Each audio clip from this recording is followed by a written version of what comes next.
అందరికీ నమస్కారం.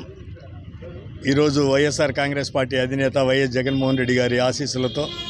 వారి ఆదేశాల మేరకి మార్కాపూర్ మండల ప్రజాపరిషత్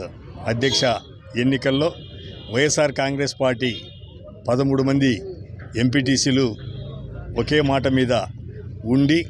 జగన్మోహన్ రెడ్డి గారి ఆదేశాల ప్రకారం బండి లక్ష్మీదేవి గారిని ఈరోజు ఎంపీపీగా ఎన్నుకున్నందుకు ఆ ఎంపీటీసీ సభ్యులకి ధన్యవాదాలు తెలుపుతూ, అలాగే ఈరోజు ఎంపీపీగా ఎన్నిక కాబడినటువంటి సోదరిమణి బండి లక్ష్మీదేవి కృష్ణారెడ్డి గారికి అభినందనలు తెలుపుతూ, దీనికి ప్రధాన కారకులైనటువంటి పోరెడ్డి అరుణా చెంచిరెడ్డి గారికి కూడా ప్రత్యేకమైనటువంటి కృతజ్ఞతలు తెలుపుతా ఉన్నా.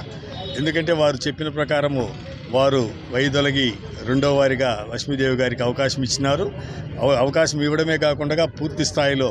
వారు అలాగే పార్టీకి చెందినటువంటి ఎంపీటీసీలందరూ కూడా సహకరించి ఒకే మాట మీద ముందుకు పోయినందుకు చాలా ఆనందదాయకం. ఈరోజు ఉన్నటువంటి ఇబ్బందికరమైనటువంటి పరిస్థితుల్లో ఈ రీతిగా ఎక్కడా ఎలాంటి ఒడిదుడుకులు లేకుండా ప్రశాంతంగా అనుకున్న మాట ప్రకారం లక్ష్మీదేవి గారిని ఎన్నిక చేసుకోవడం అనేది చాలా సంతోషించదగ్గ విషయంగా మేము భావిస్తూ, రాబోయే రోజుల్లో తప్పక ఇలాగే ప్రజలకు ఉన్నటువంటి సమస్యలు తీర్చేదానికోసం వైఎస్ఆర్ కాంగ్రెస్ పార్టీ నాయకులకు కార్యకర్తలకు అండగా ఉండేదానికోసం అందరం కూడా కలిసి